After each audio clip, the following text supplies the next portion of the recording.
much as I like the Adirondacks, I think probably one of the most memorable trips I think we ever had was when we went to Telluride.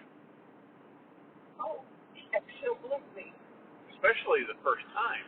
Yes. Because it was free. I mean, that was the time when we were in the Borough Ski Club, and you were president of the Borough Ski Club, and I was trip chairman. And they had when Telluride was relatively new, and so they gave us flights and accommodations, and I believe free ski passes to popularize Telluride. Oh, yes. And that was very clever on their part. Oh, yeah. And we drove from Detroit to Chicago, and we stayed with Lou, I believe.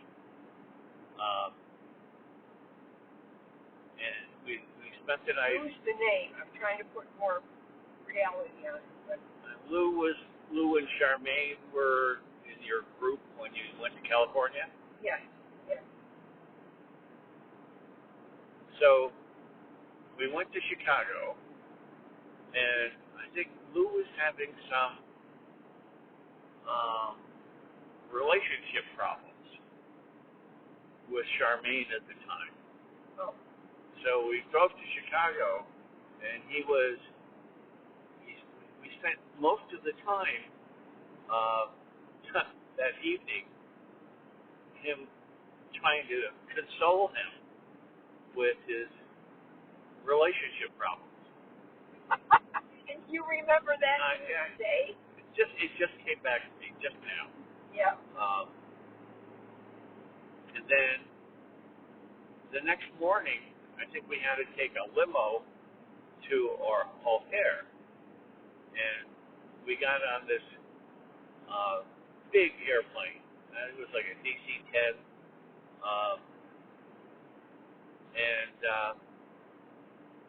but we had to get up at 6:30 in the morning to get on this charter flight, because this whole DC-10 was full of 300 people going on this charter. So we got on the plane, and the first thing they gave us were drink coupons. Now this was at 7 o'clock in the morning, and they gave us coupons for alcoholic drinks. They gave you what? They gave us coupons for drinks, and free drinks on the airplane. In the morning. In the morning. So we got to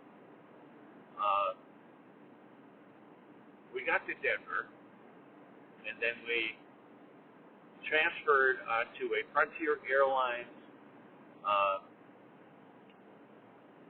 flight from Denver to Montrose, because Montrose was the closest airport to Telluride. And then, but it wasn't a long flight, it was just a short flight. But when we got to Montrose, the co-pilot came over and he leaned across us and he looked out the window. Then he went to the other side of the airplane and he looked out the window, and it was like, this is not supposed to happen. Pilots aren't supposed to come back into the airport, into the airplane.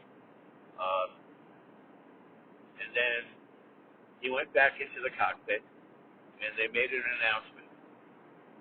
And they said that, well, we're not going to land in Montrose. We're going to go back to Denver. And because we're not sure if the landing gear is down or if it's just a faulty light switch. showing that the landing gear is knocked down. Wow.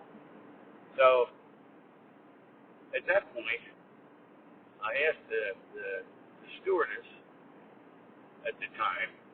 I said, "Could I have a last Coors beer?"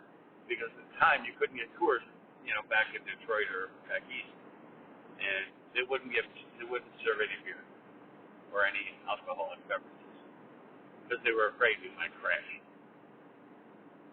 So we got to Denver, and the pilot came down oh so slowly, and you could see on the side of the runway there were like ambulances and fire engines racing along the side of us. And the pilot, he just tentatively touched one wheel down and then the other wheel down to see if the landing gear was locked down. And sure enough, it was. So everyone applauded the pilot. Hey, we didn't crash. But the weird part about it was when we got off the plane, they wouldn't let us go into the terminal at the airport. You figured, right? Just get off the plane, go inside? No. Yeah.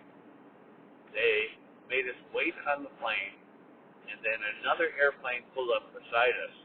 And they took all of us off of our plane and walked us along the Tamarack and made us get on the other plane.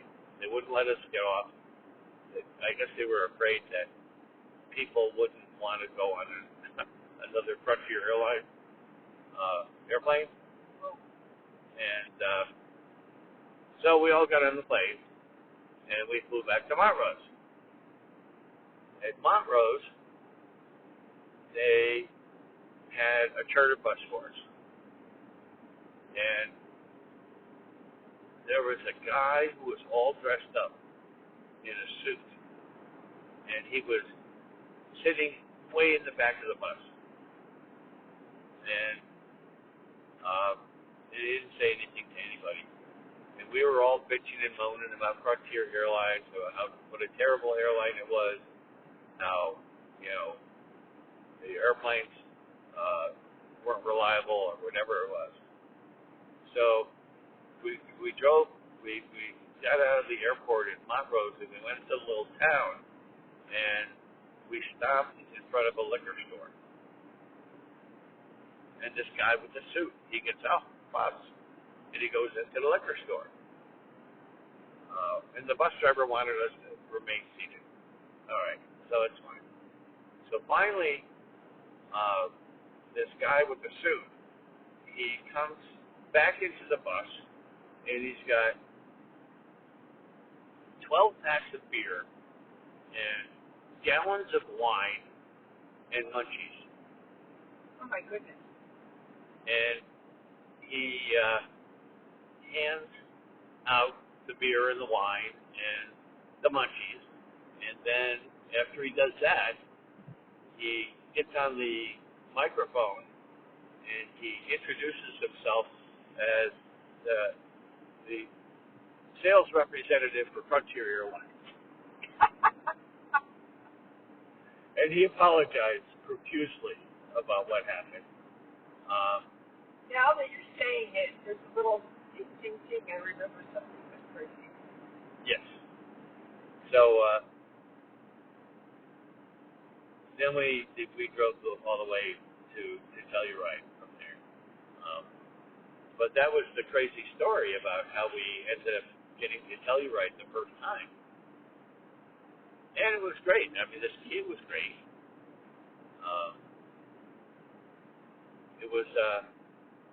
It was a good trip, except for that one point. I think it was this first trip to Telluride, because it was a little bit crazy the way the ski area was set up. But we ended up skiing, and one day there was light snow, just sort of like here, like with the snow flurries. So we were downhill skiing, the two of us together, and we then the snow started coming down harder and a lot harder, and to the point where it was a whiteout. We couldn't see anything. We couldn't see where we were going, and to the point where we didn't know how to get back to the base lodge because you couldn't see anything. Now, at the time, I had a relatively long beard. Relatively long what? Beard. Oh. And literally, the snow and the ice were freezing on my beard. And we're trying to go through this blizzard to get down to the baseline. And the only way we could find out how to get back to the base lodge was to listen for the chairlift. And we literally skied along and we listened for the chairlift, and then skied a little bit more and listened for the chairlift so that we could find our way down to the base lodge. And we got down to the base lodge, and literally my beard was just totally frozen with ice and snow. And I had to go into the men's room and put hot water on it just to melt my beard. It was crazy. But we had a good time.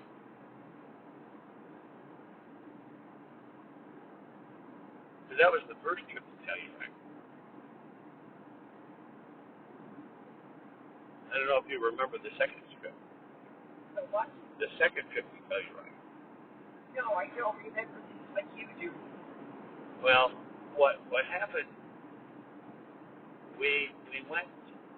I think we were in transition to cross-country skiing at that point. And we had gone to California so I could work on a project for Mohasco. So we went to California. We were there for 3 months, and 3 months? We were in California. They rented us an apartment.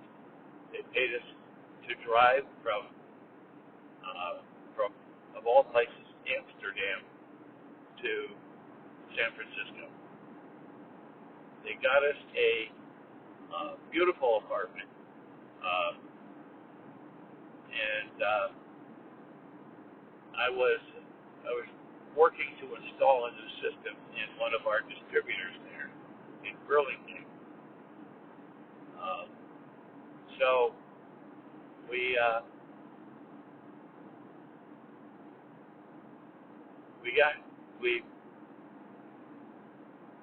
when I almost finished the project,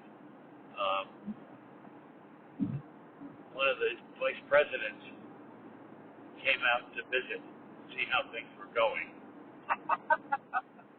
And there, I was putting up, there was this real jerk who was the credit manager.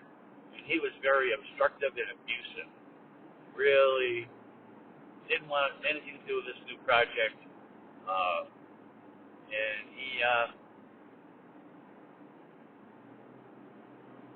and so this vice president comes out to visit, and this credit manager starts abusing him. What did he start doing? He was abusing him. Why? Oh my gosh. What is for? So,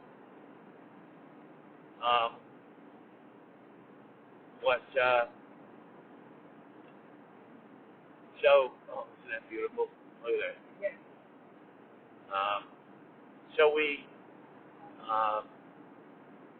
So I showed him around, told him what was going on with the project, and this credit manager was so negative, and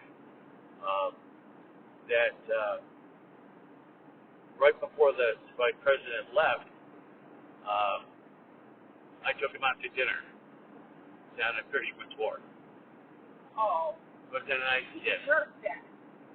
And the funny thing is that we got to Fisherman's Wharf, and pretty much all the restaurants were empty, except one I brought him to.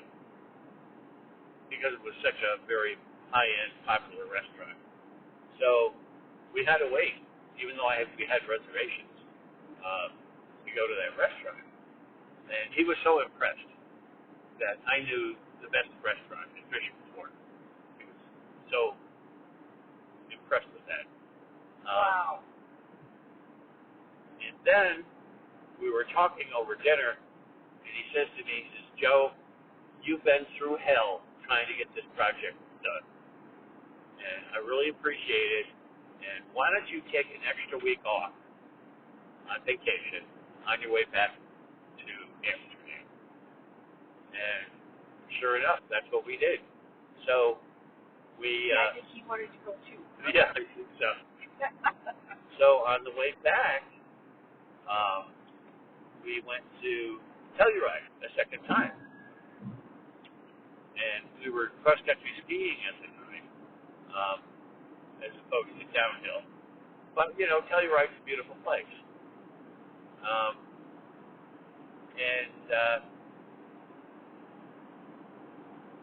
So we got to Telluride, and it was like they had like tons of snow.